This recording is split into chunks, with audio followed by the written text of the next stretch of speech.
makeup tayo. Nabutas na siya. So, yung una natin ay powder. Powder, wait lang. Kasi 1 minutes lang to, kaya powder muna tayo, okay? Dito. Wait lang. And, tapos na ako mag-powder. So, yan. Yung eyeshadows. Eyeshadow muna tayo.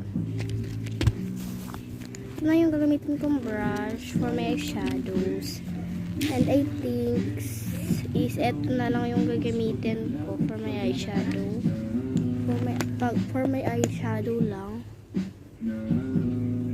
Wait lang guys, mauubos na talaga yung oras ko. Teka lang.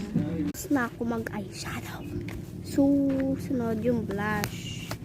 Ito yung blush ko. Ito naman yung blush. Teka lang.